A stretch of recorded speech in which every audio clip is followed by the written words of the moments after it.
Hello students, I welcome all of you in Kenes Educare. Today we are solving exercise number 11.5. This exercise from your chapter Algebra. This chapter is from your 6th Mathematics NCERT. So students, question number 1. State which of the following are equation with the variable. Give reason for your answer. Identify the variable from the equation with the variable. देखिए यहाँ पर ये first one क्या equation है, yes ये variable यहाँ पर x use किया है यानी इक्वेशन है, इक्वल का साइन है। यहाँ पर इक्वेशन नहीं हो सकता, सिंबल यहाँ पर इक्वल का साइन नहीं यूज किया है, ये ओनली यहाँ पर न्यूमेरिकल वैल्यू है, ये इक्वेशन नहीं हो सकता। 7 multiply by 3 minus 19 is equal to 8 नहीं हो सकता। यहाँ पर वेरिएबल x है, इक्वल का साइन है, यस ये वेरिएबल यहाँ पर इक्वेशन हो जाएगा, ये भी यहाँ पर इक्वेशन हो जाएगा। आफ्टर दैट ये इक्वेशन नहीं होगा, इक्वल का साइन नहीं है, ये इक्वेशन यहाँ पर हो जाएगा। ओके ये इक्वेशन नहीं होता है। Then 7 is equal to 11 multiply by 2 plus P, देखिए 11 इक्वल का साइन है, पी वेरिएबल है तो ये हो जाएगा 20 is equal to 5y, y variable है, इक्वल का साइन है, ये इक्वेशन बन जाता है, इक्वेशन नहीं बनेगा। देन आफ्टर दैट ये भी इक्वेशन नहीं बनेगा। देन यहाँ पर ओनली वेरिएबल, कोई भी वेरिएबल नहीं, न्यूमेरिकल वैल्यू है, ये भी इक्वेशन नहीं। x यहाँ पर वेरिएबल है, इक्वल का साइन है, ये इक्वेशन बन जाता है। तो इसका आंसर देखिए first one an equation with the variable x and inequality equation, second one no it's numerical equation. देखिए ये सभी आपके इन क्वेश्चन के आंसर यहाँ पर हो जाएंगे। ठीक है तो इसका स्क्रीनशॉट लीजिए और इन सभी का आंसर आप ऐसे लिख सकते हो। ओके चलो देखते हैं अभी नेक्स्ट क्वेश्चन। क्वेश्चन नंबर 2 है complete the entries in the third column of the table. Yes और नो के फॉर्म में लिखना है। मैं यस के लिए यहाँ पर टिक करूंगा, नो के लिए यहाँ पर क्रॉस कर दूंगा। ठीक है आपको यहाँ पर यस और नो ही लिखना है। Okay so 10y is equal to 80, 10y is equal to 80, तो y की वैल्यू अगर मैंने 10 डाल दी तो 10 मल्टीप्लाई बाई 10 आता है 100, जो यहाँ पर 80 नहीं, तो ये यहाँ पर सोल्यूशन नहीं बनता। Then after that 10y is equal to 80, y is equal to 8, 10 multiply by 8 बनता है 80, सो 80 इज इक्वल टू 80, मतलब ये यहाँ पर सोल्यूशन बन गया। Then after that 10y is equal to 80, y is equal to 5, so 10 multiply by 5 बनता है 50, जो यहाँ पर 80 से इक्वल नहीं होता, तो यहाँ पर ये सोल्यूशन नहीं बनेगा। 4l is equal to 20, so 4l is equal to 20, l की वैल्यू 20 डालते हैं, 4 मल्टीप्लाई बाई 20 कैसे बनेगा यहाँ पर इक्वल, यहाँ पर 20 से नहीं, यहाँ पर 80 आंसर आता है, तो ये यहाँ पर इक्वेशन नहीं बनेगा। Then after that 80, 4 multiply by यहाँ पर 80, 8 4 जा 32, सो 320 आ गया, ये भी यहाँ पर इक्वेशन नहीं बनेगा, सोल्यूशन नहीं बनता इसका। l is equal to 5, 4 multiply by 5, 5 4 जा 20, तो ये इसका इक्वेशन बना, ये सोल्यूशन यहाँ पर आ गया। Okay then b plus 5 is equal to 9, b की वैल्यू यहाँ पर पहले 5 डाल दीजिए, सो 5 प्लस 5 यहाँ पर 10 होता है, यहाँ पर नहीं होगा। देन 9 प्लस 5 यहाँ पर 14 होता है, तो ये भी यहाँ पर नहीं होगा। Okay then after that b plus 5 यहाँ पर b प्लस 4 डालिए, 4 प्लस 5 यहाँ पर 9, तो ये यहाँ पर सेटिस्फाई हो गया। Then h minus 8 is equal to 5, first यहाँ पर h की वैल्यू 13 माइनस 8 क्या होता है, 13 माइनस 8 यहाँ पर 5, तो ये सेटिस्फाई हो गया। h यहाँ पर 8 वैल्यू डाल के देखिए 8 माइनस 8 जीरो हो जाएगा, ये यहाँ पर सेटिस्फाई नहीं होगा। h यहाँ पर 0 माइनस 8 आंसर आता है, तो ये यहाँ पर आंसर नहीं होगा। p plus 3 is equal to 1, p plus 3 is equal to 1, first p की वैल्यू यहाँ पर उन्होंने दी है 3, सो 3 प्लस 3 यहाँ पर 6 हो जाएगा, ये तो इक्वेशन सोल्यूशन नहीं बनेगा। p की वैल्यू 1 डाली तो 1 प्लस 3 यहाँ पर 4, ये भी नहीं होगा। यहाँ पर 0 plus 3 is equal to 1, 3 answer आता है, तो ये भी नहीं होगा।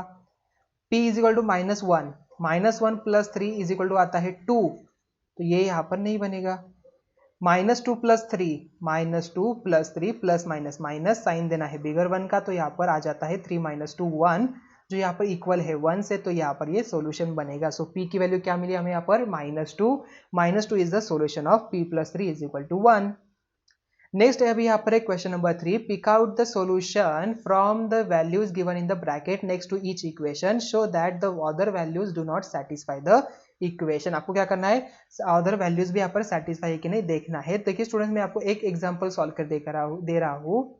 सो 5m इज इक्वल टू 60 है, फर्स्ट यहाँ पर 10 है, so just substitute m is equal to 10। Okay so put m is equal to 10 in given equation. Okay so LHS क्या है, LHS is equal to 5m, so 5 multiply by 10 आता है 50, RHS यहाँ पर है 60, therefore LHS is not equal to RHS, so therefore 10 is not an solution of the equation। ये आपका यहाँ पर स्टेटमेंट आ जाएगा। ओके, आफ्टर दैट 5 चेक करना है। देखिए 5 चेक करने के लिए हम क्या करेंगे, put m is equal to 5 in the equation, LHS 5m, तो 10 यहाँ पर 5 आ जाएगा, सो 5 5 is 25, RHS यहाँ पर 60 है, 25 RHS यहाँ पर मैच नहीं होता, तो ये भी यहाँ पर आपका सॉल्यूशन नहीं बनेगा। आपको स्टेटमेंट लिखना है, so that's why 5 is not a solution of 5m is equal to 60। अभी 12 डाल के लिखिए, 12 अगर मैंने यहाँ पर डाल दिया, सो 12 5 क्या होता है, 12 5 जल्दी से बताओ। देखिए यहाँ पर 12 हमने डाल दिया, सो 12 5 होता है 60, LHS is equal to RHS बन रहा है, इसका मतलब 12 is the solution of the equation 5m is equal to 60। अभी 15 डाल के देखिए, 15 अगर मैंने यहाँ पर डाल दिया, सो 15 5 क्या होता है, 15 5 होता है 75, तो यहाँ पर ये इक्वल नहीं होगा, so that's why LHS is not equal to RHS, so that's why 15 is not an solution of the given equation. इस तरीके से आपको सभी के सॉल्यूशन फाइंड आउट करने हैं। ओके, आपको एक एक यहाँ पर चेक करना है ये इक्वेशन है या नहीं। आई थिंक आपको समझ में आ चुका होगा कैसे यहाँ पर सॉल्यूशन हमने फाइंड आउट किया है। ओके, देखिए स्टूडेंट्स, जिस मैं आपको यहाँ पर आंसर दे रहा हूँ, यहाँ पर इसका कौन सा सॉल्यूशन होगा या नहीं होगा। ठीक है, सो यहाँ पर n + 12 इज इक्वल टू 20 है, तो n की वैल्यू कौन सी होनी चाहिए, यहाँ पर 8 अगर हम डालते हैं तभी यहाँ पर ये सेटिस्फाई होगा।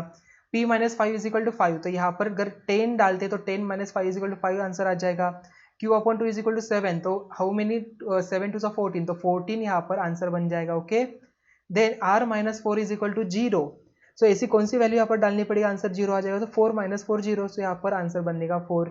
x + 4 इज इक्वल टू 2, तो यहाँ पर कब आंसर 2 आ जाएगा, x की वैल्यू कौन सी डालनी पड़ेगी, तो माइनस में डालनी पड़ेगी, तो -2 + 4 इज इक्वल टू आंसर 2 आता है। ओके, तो स्टूडेंट देखिए question number 4, complete the table and by inspection, देखिए यहाँ पर of the table find the solution of the equation m + 10 is equal to 16।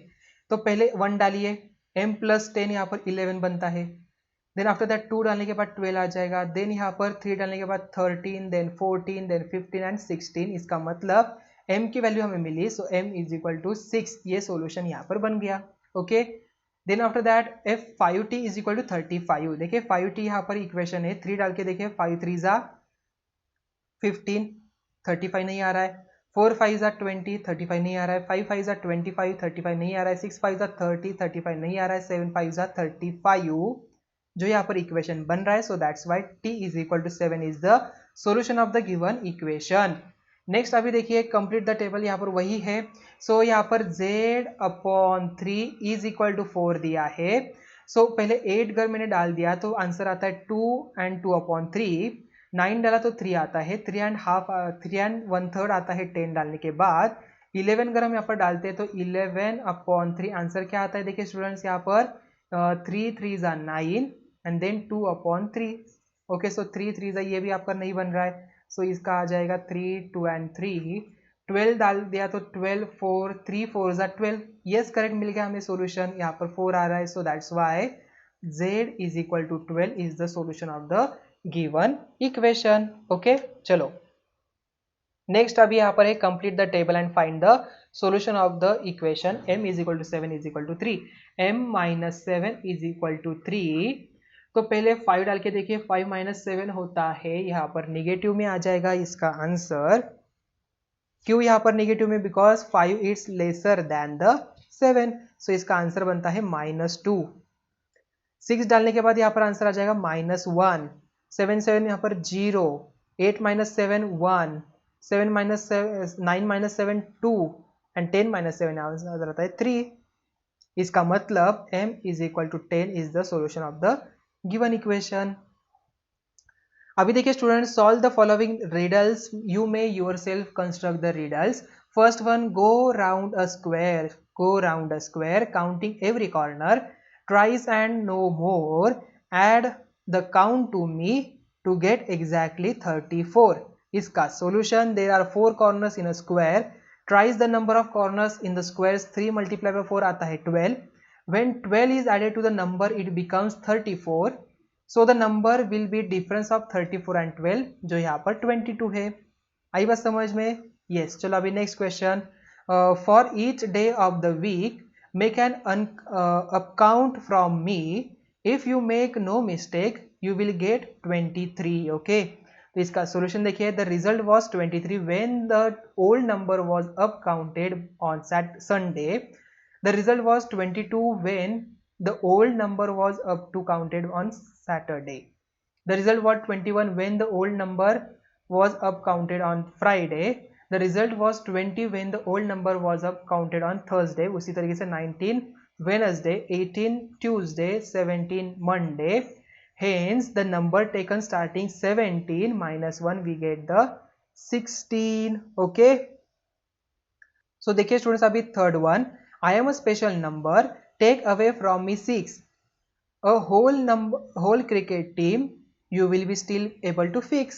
मतलब there are 11 players in the cricket team, if 6 is subtracted from the required number it will be 11, so 11 plus 6 हो जाता है 17, hence the number is 17. Okay, so next यहाँ पर देखिए, tell me who I am, I shall give a pretty clue, you will get me back if you take me out of 22.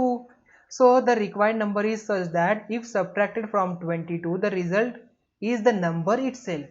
So number यहाँ पर 11, because if it is subtracted from 22 the result again 11 ही आ जाएगा. So that's why our answer is 11. Okay, तो students यहाँ पर ही हमारा exercise number 11.5 यहाँ पर ही and हुआ. तो यहाँ पर ही आपका जो चैप्टर है अलजेब्रा भी यहाँ पर एंड होता है. तो मिलते हैं नेक्स्ट चैप्टर में. Thank you.